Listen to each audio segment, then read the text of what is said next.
Viewers எல்லாரும் எப்படி இருக்கீங்க? நான் உங்கள் டாக்டர் லக்ஷ்மண். இன்னைக்குள்ள வீட்டில் நம்ம எதை பற்றி பார்க்க போறோம்னா பிபி, அதாவது ரத்த அழுத்தம் இருக்கு இல்லையா, அதை குறைக்கக்கூடிய 2 வகையான விதைகள் என்னென்ன, அதை பற்றி இன்னைக்குள்ள வீடியோ பார்க்க போகிறோம். இன்னைக்கு பிபினா பிளட் ப்ரெஷர் நம்ம எல்லாத்தையும் தெரியும், அது தமிழில் ரத்த அழுத்தம்னு சொல்லுவாங்க. அது எல்லாத்துக்குமே இருக்கு இல்லையா, அது நம்மளை போட்டு படாத படப்படுத்திட்டு இருக்கு இல்லையா.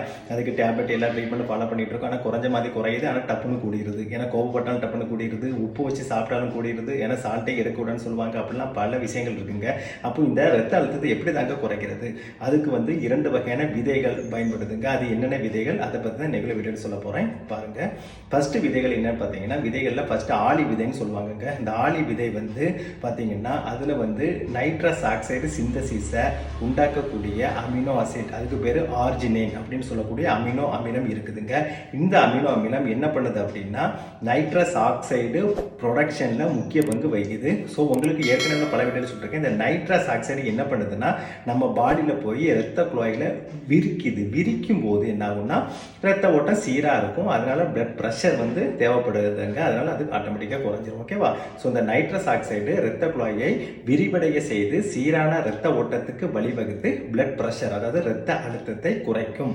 ஸோ இந்த நைட்ரஸ் ஆக்சைடை உண்டாக்கக்கூடிய ஆர்ஜினிக் அப்படின்னு சொல்லக்கூடிய அமினோ அமிலம் இந்த ஆளி விதையில் இருக்குங்க. ஸோ இதன் மூலமாக பிபியை குறைக்குது.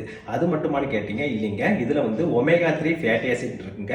அந்த ஒமேகா 3 ஃபேட்டி ஆசிட்மே கூட இந்த நைட்ரஸ் ஆக்சைடை உண்டாக்குவதில் முக்கிய பங்கு ஆற்றுகிறது. ஸோ இந்த 2 ஃபங்க்ஷன் மூலமாக இந்த ஆளி விதைகள் பிபியை குறைக்குது. ஓகேவா? இது உங்களுக்கு யூஸ்ஃபுல்லாக இருக்குன்னு நினைக்கிறேன். அப்புறம் 2வது இடத்துல என்னன்னு பார்த்தீங்கன்னா பூசணி விதைகள். பூசணி விதைகள் கேள்விப்பட்டிருப்பீங்க. இந்த பூசணிக்காய் உள்ள விதைகள் இருக்கும்ல, அதுதாங்க. இந்த பூசணி விதைகள் நம்ம பெரும்பாலும் யூஸ் பண்றது இல்லை. ஆனால் ஃபாரின் கண்ட்ரியில் இந்த பம்ப்கின் சீடுன்னு சொல்லிட்டு இதை பாக்கெட்டில் அடைச்சு யூஸ் பண்ணுறாங்க. இதில் பல சத்துக்கள் இருக்குதுங்க. இது மெக்னீசியம் அப்படின்னு சொல்லக்கூடிய இந்த உப்புச்சத்து, எல்லாம் பல சத்துக்கள் இருக்கு.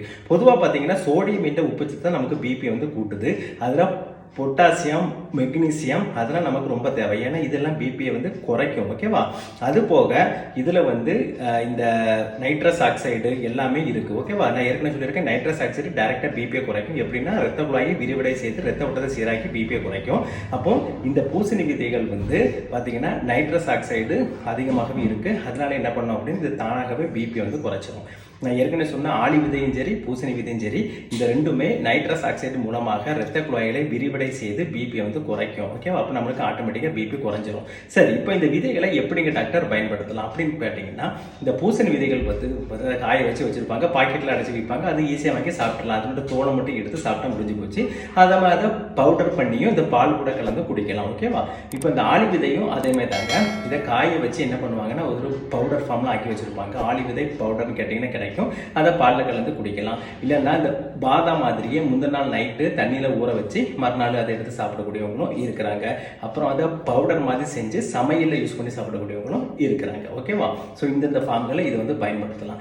இதை நீங்கள் பயன்படுத்தினீங்கன்னா கண்டிப்பாக எஃபெக்ட் இருக்குங்க. ஆனால் எல்லா விதத்தையோட அதை பவுடர் ஃபார்ம்ல ஆக்கி ஹாட் வாட்டர் இல்லைன்னா பால் இதில் கலந்து குடிச்சிங்கன்னா எஃபெக்ட் அதிகமாக இருக்கும். இதை டெய்லி காலையிலும் சரி நைட்டும் சரி குடிக்கலாங்க. இதை வேறு விதத்தில் தான் குடிக்கணும்னு கிடையாது, சாப்பிட்டு கூட குடிச்சிக்கலாம், ஒன்றும் பிரச்சனை இல்லை. ஓகேவா? ஸோ இந்த 2 விதையும் நீங்கள் டெய்லி உணவில் 2 ஒரே நாள் இல்லை, ஒரு நாளும் இந்த விதை ஆளி விதைன்னா ஒரு நாள் பூசணி விதை அப்படி பயன்படுத்திடுவாங்க. எஃபெக்டாக இருக்கும். ஏதாவது ஒரு விதை கிடைச்சாலும் போதும், அதையும் டெய்லி பயன்படுத்திடுவாங்க. அட்லீஸ்ட் ஒரு நேரம் காலையில் மட்டுமாவது பயன்படுத்துங்க, இல்லைன்னா காலையில் நைட்டு பயன்படுத்துங்க.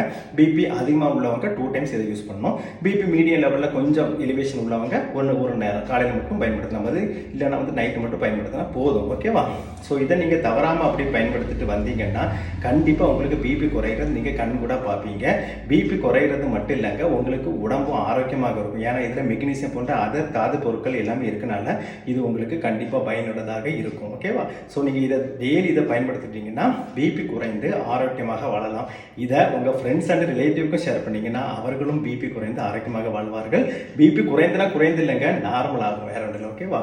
ஸோ இதை மறக்காமல் எல்லாத்துக்கும் ஷேர் பண்ணுங்கள். இப்படி எல்லாருக்குமே ஆரோக்கியமாக வாழ வேண்டும். அப்படி வாழ என்னுடைய வாழ்த்துக்கள். இதுவரைக்கும் என்னோட சேனலை சப்ஸ்கிரைப் செய்யணும்னா மறக்காம சப்ஸ்கிரைப் பண்ணுங்க. மறக்காம உங்க ஃப்ரெண்ட்ஸ் அண்ட் ரிலேட்டிவ்க்கு ஷேர் பண்ணுங்க. மறக்காம கமெண்ட்டும் பண்ணுங்க. அப்பதான் நீங்க கேட்குற சந்தேகத்துக்கு என்னால் பதில் அளிக்க முடியும். ஓகேவா?